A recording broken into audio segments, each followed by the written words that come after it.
What's up, YouTube? Today I'm going to be telling y'all a tale of the day I dropped my 2002 zx7r. So, it's a Kawasaki, obviously. It's kind of an older school bike. I mean, this thing raced against the RC45, and when it was launched, it was technically outclassed by the GSX-R 750. One thing that this bike is, it's incredibly nimble for its weight, 448 pounds. Well, I guess nimble wouldn't be the proper way to describe it. It's very stable. Very stable. The front end is actually known to be one of the most stable front ends of all motorcycles ever.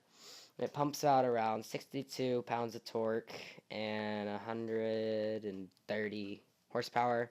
It's a 748 inline 4-cylinder 4-stroke because inline 2-stroke is... Oh, I don't even think that's been done before. 6-speed, wet multiplate, chain driven, 43mm inverted telescopic forks. You know, it's got a lot of this good stuff for back then. Well, the point is, let me get to my story. That's enough about the bike. I'd had this bike for quite some time. I got it in a trade where I actually didn't pay anything. I traded a 2008 KX100 and a PS3 and Xbox 360 with a lot of shit with it to this guy who was really chill. And there are other conditions that took in, like I was going through some financial hardships with my parents' divorce and all that. But he was just like, yeah, I'll help you out, man. And so he ended up giving her to me because he's like, I know you'll take care of my bike, because I'm sentimental about bikes. Like, I love my bikes. First thing I did was I swapped new oil in there, put a Mobil 1 4-cylinder. I forget it. I think it's like 10W30 or 10W40, I'm pretty sure.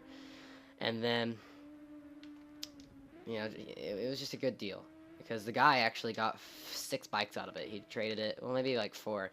He got first. What the fuck did he get?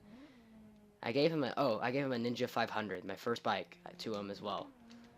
I think he got a CBR 1000RR, Yamaha R1, 2 cruisers, and something else. But the point is, it worked out in the end, right?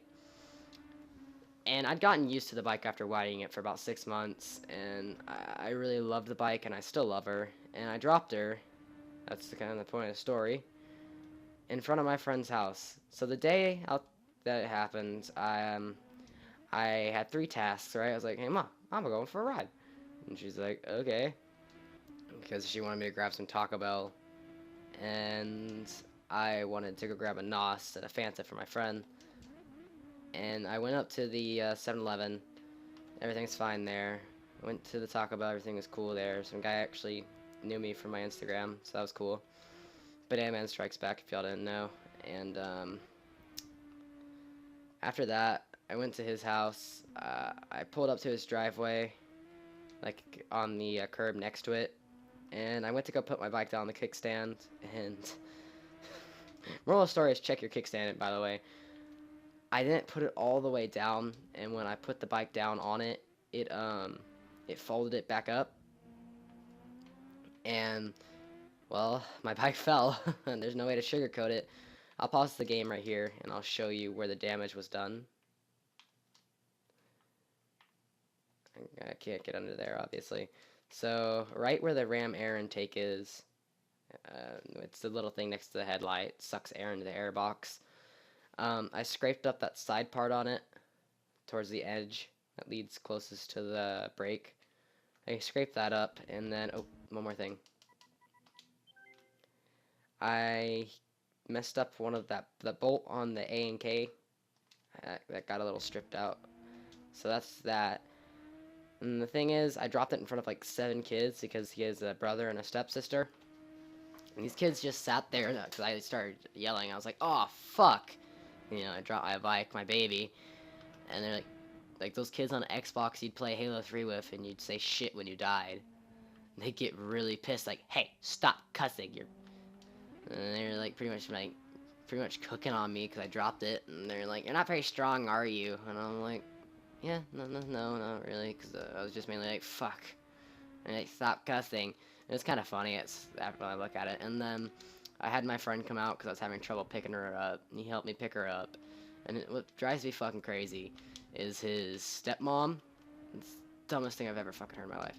She legit, cause she was out there gardening, she didn't help me because she thought that I did it for fucking attention. I dropped my bike for attention, guys. Yeah, totally. At what point of attention seeking do you destroy a $2,500 bike? Well, what point? What fucking point? I don't think that's been done. But he helped me get her up. You know, the only damage, I'll actually post a picture before and after in the video, was I bent my mirror. You know, it just like folded back. And then, what else? The shit that I had already pointed out. And then my pride. Because that kid was cooking, like, those kids were cooking on me and my friend as we were picking her up. It's just really messed up, man. Those kids are assholes. Like, I didn't say anything, obviously, because they're kids. You know, what can you do, for better or for worse? I mean, their parents are fucking right-wing as it gets, regressive faggots. And just treat her like shit in the street, and their neighbor's a cop. And those kids are really entitled. They're like, my dad's a cop. Anyways, never get in arguments with kids. You're not gonna win. It just makes you look like an arrogant asshole. Moral of the story is check your kick and ride safe out there, because the worst thing I hate hearing about is hearing that another rider was killed, especially another motovlogger was killed. I mean, that's tough news, guys. Ride safe. Ride like somebody's trying to kill you 24/7. Anyways, this has been my first life